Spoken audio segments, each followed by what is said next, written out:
What's going on, guys? Ryno Bones here with a quick unboxing and review thing.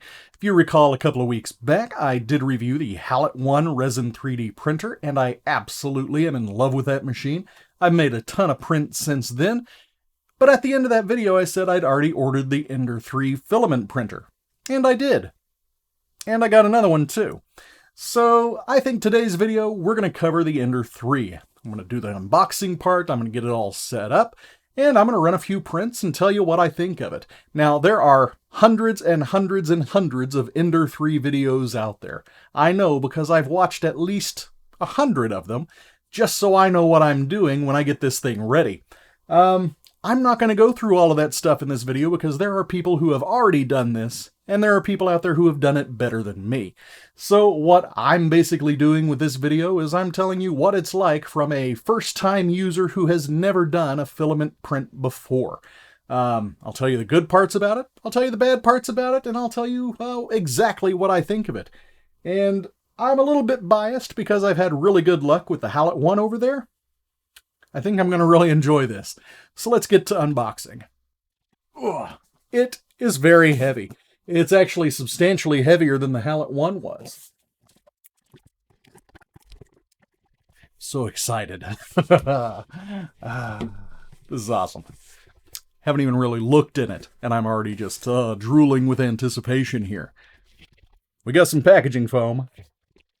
We got a beefy instruction manual. We got the magnetic build plate that goes on the build plate. We got the non-touch screen. We got the two beams that go up and down. And honestly, the rest of this looks like it's packed in there pretty good, and it comes out as one piece. So, let's do that.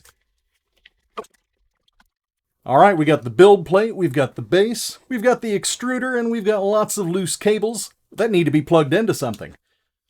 Got some nice little wheels there on some decent bearings. Looks like a little tube there to put the filament through, and yeah, that's pretty neat. So excited.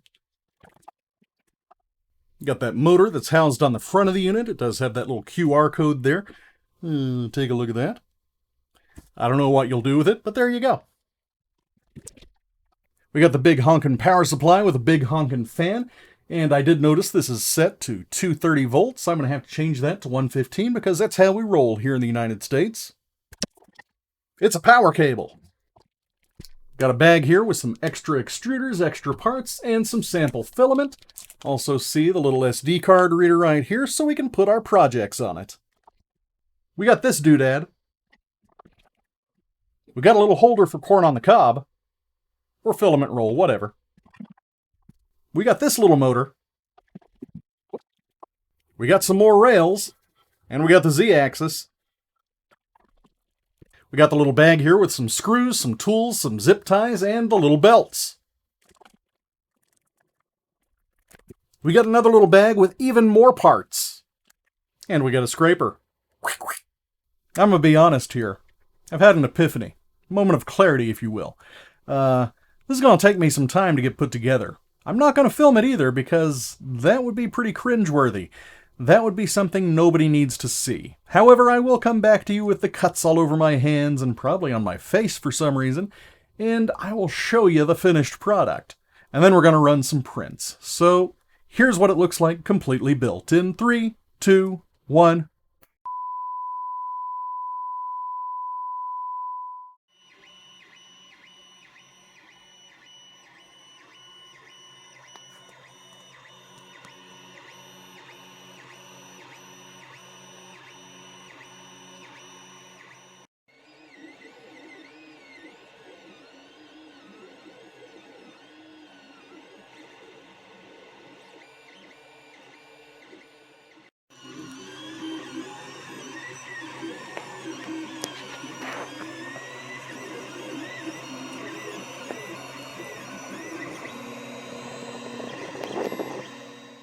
The fact that I'm still smiling should really tell you something. The Ender 3 was a definite pain to set up, but the results that I've been getting off of it have been pretty spectacular, and I'm very excited and very pleased to have it.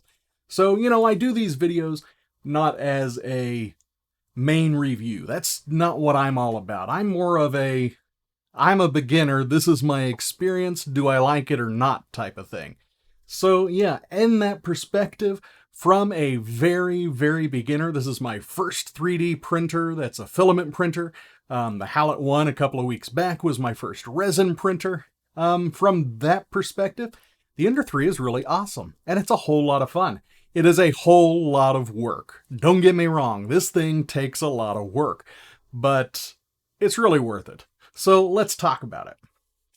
First day after I had set it up on my table over there, I watched 3 different videos trying to figure out how to put it together. 2 of them were between 30 and 50 minutes long. In one of them, the guy basically stood with his back to the camera and blocked everything he was doing while talking about how inferior all of the pieces are and how he's putting in this upgrade and this upgrade and this upgrade, and that's what you should really do before you get started. Well, I thought that was pretty pretentious, and I thought that was a pretty rotten video because you literally couldn't see anything he was doing. So I tried the second video, and it was substantially better. It was also like 30 minutes long, and there were times when you just couldn't see what he was doing. And he didn't specify which rail to put where. He didn't show that the holes go on this side. So I ended up putting my machine together a little bit wrong. It's not to say I didn't have instructions, but the instructions were a little difficult for me to follow. So I got a third video out there, and I will link this one in the description for anybody who happens to buy an Ender 3. It was 15 minutes. It was pretty fast-paced. The guy's like, all right, pay attention to where the holes are. All right, when you're putting this piece together, go in through the top so you can easily reach these screws. That's something the other guys just didn't do. This guy did a straightforward how to put it together video. I thought it was awesome. It got me up and running in about 20 minutes after I had to take it all apart. Since this was my first foray into 3D printing with a filament printer, I had no idea how to level. I'd seen videos about it, and I've seen people talking about it, and I'm like, okay, I gotta have a little piece of paper, I gotta be able to do this. It took me a little while to figure it out. There's no automatic mode on the Ender 3. Granted, this is an older machine, so you kind of got to do things yourself. You disable the motors, and you move it by hand. You put it here. You turn these little knobs on the bottom. If you go clockwise from the front of it, that lifts it, and if you go counterclockwise, that lowers it. That's very important. I didn't see that in any of the videos that I watched about it. But yeah, clockwise raises, counterclockwise lowers.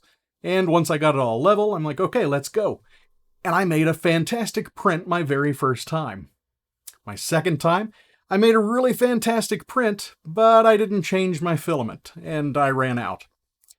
Third time I did it, I made the Enterprise, and it was absolutely amazing, and my fourth print just finished, which is why I'm finishing this video now. It's been about 2.5 days of printing time because I put it on the finest quality settings, and I'm really taking it slow, just like I did with the Halot-One. And on the Ender 3, there's some interesting things that happen. And I gotta honestly say here, it's very comparable to what I was getting off of the resin printer, and you don't have to do much post-processing, at least not with the filament I was using. I was really impressed. Here is my very first print. This is the little Creality test dog that comes with it. You can see there is a little bit of fuzz there on his tail. It can be melted off, I'm sure. Everything else looks really, really great. You can barely see the lines in person. I'm not sure how it's going to turn out here on camera, but in person, this dude is silky smooth. I am kind of worried about his nose, though. He doesn't seem to have one. Now, my second print here, I grossly underestimated just how much filament I had left on the spool, and yeah, I got half of a test pig. It actually kind of looks pretty neat. I like how evenly and smooth the top of it ended there. I wasn't really expecting that. I was expecting it to be like fuzzy and weird spikes and just to fall apart, but it actually turned out pretty nice. It's kind of like a little footed bathtub instead of a pig. I think what I will be using this for is I'm going to toss in some paper clips or something and keep this on my desk at work, so I actually made a functional print for my second one, totally by accident. So if you like the looks of this filament here, you might look into some Mint 3D pen filament, because that's what this is. I got that Mint 3D pen a couple of years back, and I didn't use it that much. The filament's just been hanging out in a drawer. Turns out it makes some shockingly good prints. So smooth and silky. I'm really impressed with it, and I'll be using a lot of it because I got a lot of it. Now my third print here is super impressive. I got some of the cheapest, oldest filament that I had laying around. It was the stuff that I got the very first time I started doing some 3D pen stuff, and it's been in an open bag for close to 2.5 or 3 years. And it was not that good stuff to begin with. In fact, I got an entire bag of this stuff for about $13. It was okay at the beginning, but yeah, check out my Enterprise. Yeah, that's how it turned out. The base went down, you can see it didn't stick to the build plate here, and then all of a sudden it just kind of went... Well, I was asleep, I didn't notice, and I just let it go, so now I've got a beautiful blue wig.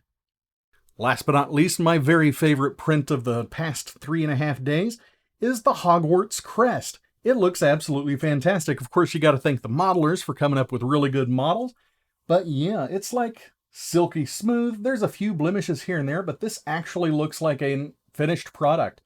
On the back here, you can see a little bit of the purple from my dog was still on the bed when I started making this, but it looks shocking. It is so pretty and smooth. There are a few lines here on the badger and on the raven, but not that bad. It can be buffed out. It can be covered up, and when this thing gets painted, you won't even be able to notice. But I love the sides here. I know it's probably difficult for you guys to see that, but look at how smooth those are. That's like something you would get at a store. It's really, really fancy, really, really nice. This little thing here took just under 5 hours to print.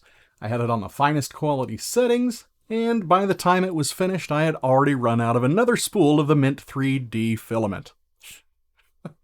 And in between all of these, I did have about 10 failures, but I was sitting next to the machine. I was able to stop it in the little control screen there, and I was able to scrape it off, adjust some settings, and try again.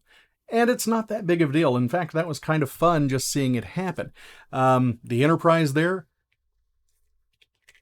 this right here was the 7th try. It was just really, really crummy filament. There was nothing I could do about it. It was not going to work no matter what I tried. I tried different temperatures. I tried different bed settings, bed temperatures, and yeah, it just was not good enough. My final thoughts here on the Ender 3 as a beginner's printer, absolutely worth it. I think with just a little bit of practice, you're going to be able to get some good stuff right away. It's got a lot of setup time, so you got to have a little bit of patience, but that's kind of half of the fun of this. So if you're somebody who likes to tinker around and mess with stuff and change settings and try to get things to do their very best, this is a pretty good deal. I love it. I'm having an absolute blast with all of this 3D printing. I've got another 3D printer here to unbox. I've got the CR6 SE. It's also from Creality, and I'm going to set it right over here next to my Ender and get started on that one right away. If you have any questions for me, if you want to know anything at all about the Ender 3 and what it was like to be a beginner user, if you're interested in getting one for yourself, let me know, and I would down in the comments, and I'll get back to you as soon as I can, and hopefully I'll be able to help, because yeah, I'm a beginner, I'm a newbie, I don't know what I'm doing, but I'm trying to learn, and that's a lot of the fun of this. So I hope you guys enjoyed the video. I hope you learned just a little bit about it and saw a little bit about what it can do in the hands of a complete novice. And yeah, check the links down in the description. I'm going to have some of the models down there. I'm going to have some of the software down there. Yeah, like, subscribe, all of that jazz. And I will see you all later. Bye.